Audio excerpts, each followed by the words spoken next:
Welcome to another episode of the Multifamily Collective.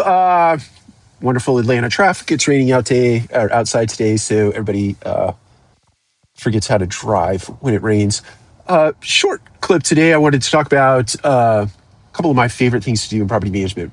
My first and foremost, and always has been forever, as long as I've been in this business, favorite thing to do in property management is actually to get out to sites and tour the sites and visit with people, sit with everybody individually and or collectively and just talk shop, talk about what their struggles are, what their desires are, whether it be personal or professional, and kind of just get to know and create camaraderie and culture with people on site.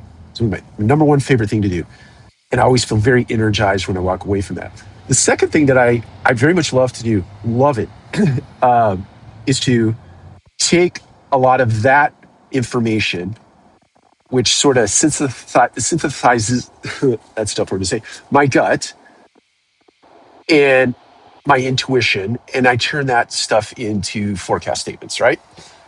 Cash flow forecast, or some people call them reforecasts, but basically taking budget numbers and turning them into actuals as you sort of turn the corner every month. And then you're using that, whether it be T1 data, T3 data, T6 data, T12 data, to forecast on a go forward what you think is going to happen for the balance of the year. Ultimately, that leads into budget creation for the following year.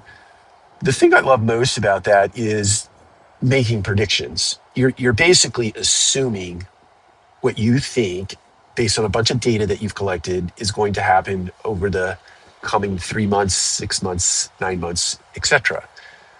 And it's, at the end of the day, it's a game. And there is no precision to it. There's a little bit of science to it. You can look at history to predict the future. You can look at, number of ins and outs and the number of transactions that creates, and some of those things you can turn into formulas to predict what is going to happen with some precision. Sometimes with real precision, you know what your mortgage payment is, you know what your taxes are, you know what all these, there are numbers that you know. But there are numbers that are completely arbitrary. The exact number of dollars that you're going to collect in a given month, especially in a challenged market or a challenged property, is completely almost completely arbitrary. You have some sense because you can look back and see averages that happen over the course of time, but it's kind of an arbitrary number. There are so many variables that go into that.